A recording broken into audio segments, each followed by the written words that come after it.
All right, it is the end of August now, so it is time for my August reading wrap up. I have my notes. I'm ready to jump right in.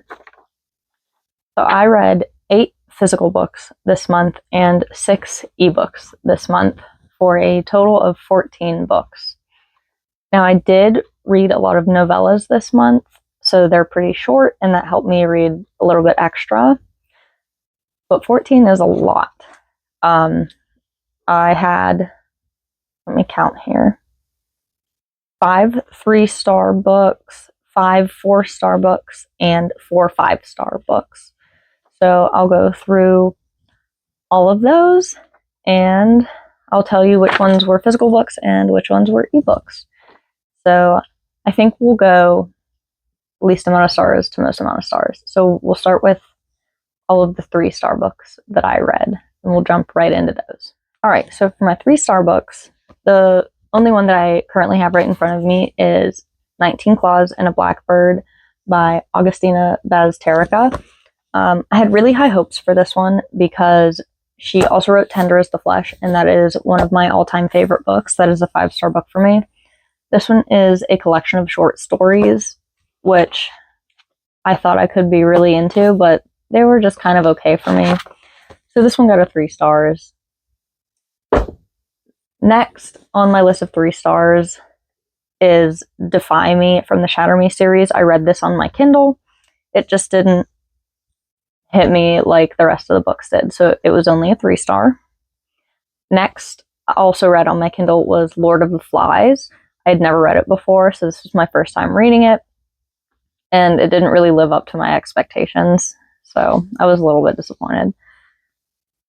Next, also on my Kindle was Almond, which I also kind of had high hopes for. I heard a lot of good things about it, and it just kind of, it seemed a little lackluster to me, so it was only a 3-star. It was a nice little short read, so it didn't take me very long to get through it, but I don't know. Something about it just seemed a little lackluster, so only a 3-star.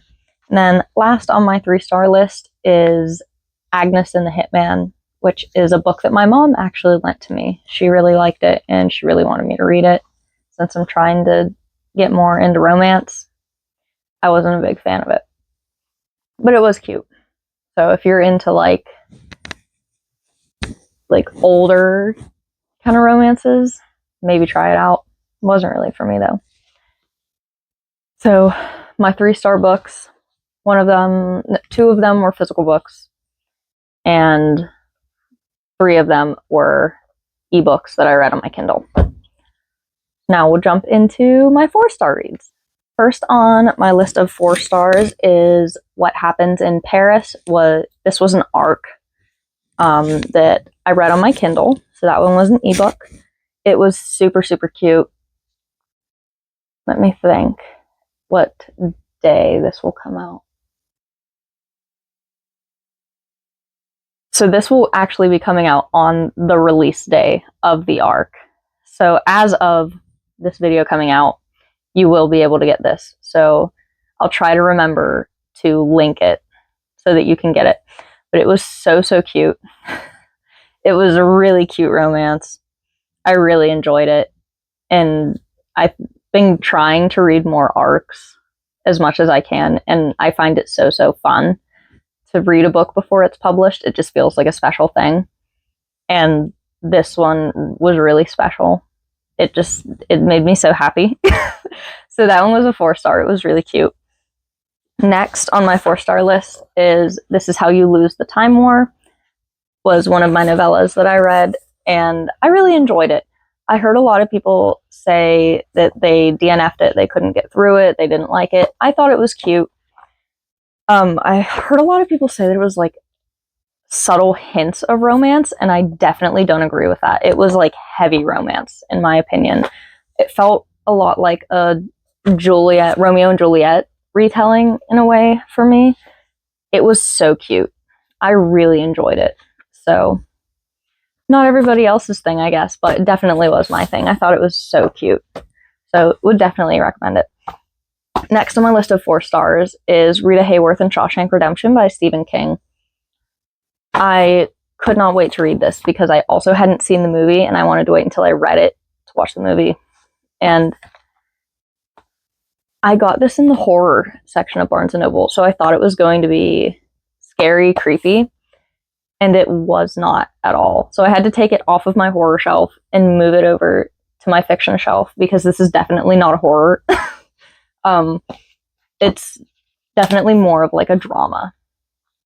And I enjoyed it. It was so funny. It was just prison life. The whole story was just prison life. There was nothing scary about it. It was just cute. It was a bunch of prison guys just living life. That was it. And I really enjoyed it. So that one was a 4-star.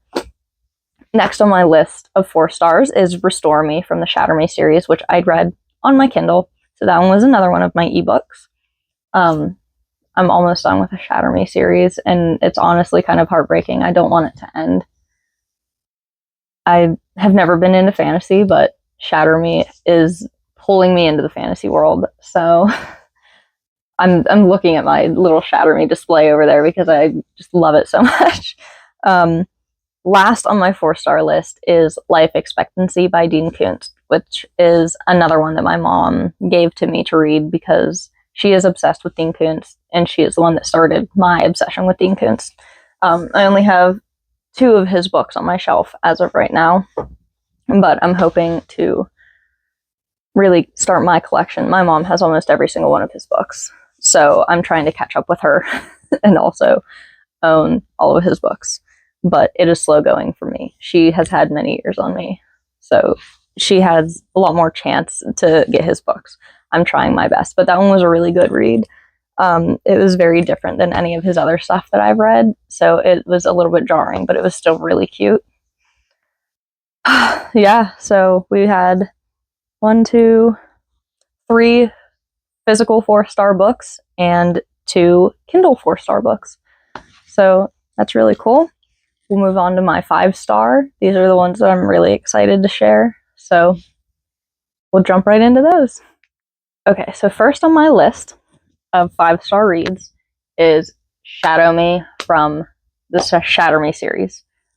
Oh my god. Shadow Me hit me so hard.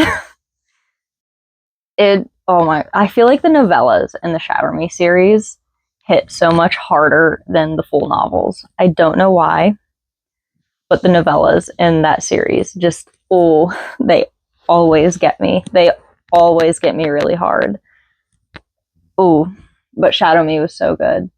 I cannot wait to keep reading this series. But I could talk about Shatter Me for hours. I can't do that. I'm not going to do that to you. We're going to move on. So, the rest of my 5-star books are all physical, so I do have them in front of me. They are all novellas. We'll jump right into them. So, first novella in my 5-star reads is Things Have Gotten Worse Since We Last Spoke by Eric LaRocca. I have wanted to read this book for years, but they do not print this specific cover anymore. This cover was printed by Weird Punk Books, which was the old publisher that Eric LaRocca used to use before Eric LaRocca got bigger. And I don't like the new cover that they use for this book, and it's mixed in with other short stories. I only wanted this one, and I wanted this specific cover because I love this cover. So I had to search for a good condition of this book, and I finally found it, and I finally got to have my own copy of it. And then I was really disappointed because somebody wrote their awful review in pen in the cover of this book, and I'm still mad about it. But I absolutely loved this book. I gave it 5 stars because I'm super big into psychology. I have a bachelor's in psychology. It is like a passion of mine. And this book, without giving any huge spoilers, it is basically this relationship between these 2 women online. They met online. The whole book is told through their chat logs. There is no like actual storytelling. It is only through their emails, chat logs. And we're basically watching one of these women fall into a spiral of psychosis, and she's just like progressively getting worse, and we're watching her get worse. And it's kind of hard to read. It's very difficult to see somebody getting worse and knowing that they're getting worse and knowing that there's nothing you can do about it. And that's exactly what happens in this book, is she's getting worse and worse and worse. And there's nothing that can be done about it. Like, you just have to watch it happen. And I loved that. Like, there's just being able to portray that feeling, I think, is amazing, especially when it's only through emails and chat logs. It's just bizarre. And I love that. Being able to express that without outright saying it is a real talent. And it's hard to read. There are parts of it that are really like difficult and disturbing. But I think that if you can get through it and understand what is happening, it makes the story a whole lot better. I understand why people don't like it. I think if you don't understand what is happening and why it's happening, then yeah, it's really disturbing and it just kind of makes it uncomfortable to read. But I think if you kind of look into it a little bit more and you understand what's happening, it makes it different in a way. I just loved it. I could talk about it forever. I absolutely loved this book. Yeah, if you're really big into psychology, I would recommend this book. It was absolutely amazing. I could do a deep dive into this book. Please let me know if you want me to do that, because I will gladly do it.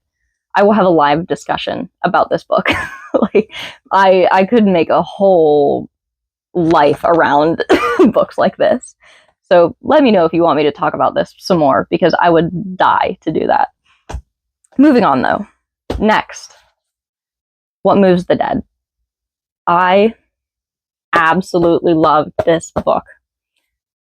I had no clue what this book was about going into it, which is not something I normally do. I usually like to do a little bit of research on a book before I read it, because I like to know what I'm getting myself into. I didn't do that for this book for some reason. I don't know why, but I had no clue what this book was about going into it, so I didn't know what to expect. And it made it just better. So I think I might stop doing research on books before I read them, because I didn't know what to expect. I didn't know what was going to happen. And it kind of made it better, I have to admit. It reminded me a lot of The Last of Us. And I really like that show. I'm not big on zombies. I don't really like zombie movies. I have World War Z back there because I heard the book was better than the movie and I didn't like the movie, so I thought I would try the book. But I'm not usually into zombie stuff, but I love The Last of Us, and this reminded me of The Last of Us. If you like that show, you will probably like this book. And it's nice and short. It's like a 5-hour read. Oh, I need to slow down. 5.5 hours. I think the audiobook on Spotify is about 5.5 hours long. So good. I don't want to spoil anything, so I'm not going to talk too much about what actually happens, but I absolutely love, like, mushrooms and mycology. So this was so interesting to me. So definitely recommend this one. This one was a 5-star read. It was beautiful.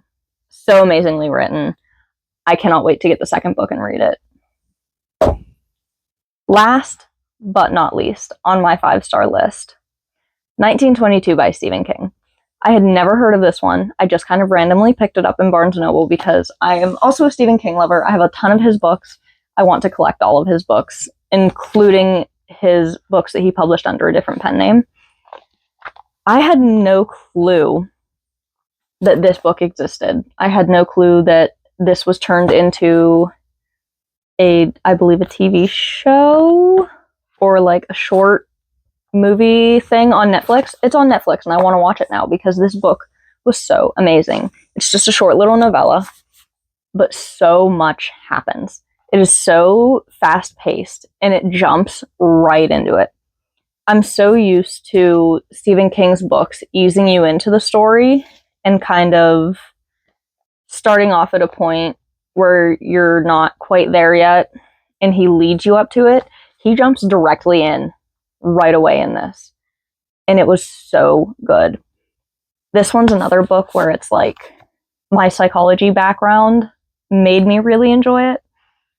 This book did a really amazing job at showing how guilt and grief can eat away at somebody and how it can like alter their like mental capacity and like how they interact with the world around them and all of that kind of stuff. Like, it's amazing what guilt can do to people. And this book does an amazing job at showing that.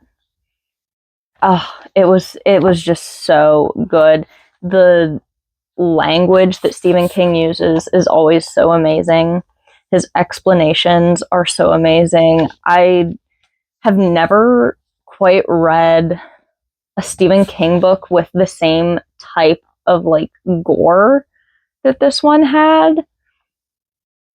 Like the language that he used to describe it was very different in this book than some of his others that I've read.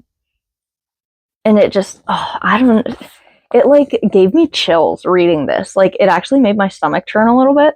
And that's what I want when I read like a thriller or a horror book. Like, I want to feel a little bit sick reading it. And this book did that for me. So it had to be a 5-star. It was so amazing. Anything that shows like psychological processes and stuff like that just immediately catches my attention. And this book did that so, so well. Stephen King is an amazing writer and his work amazes me. Always, always.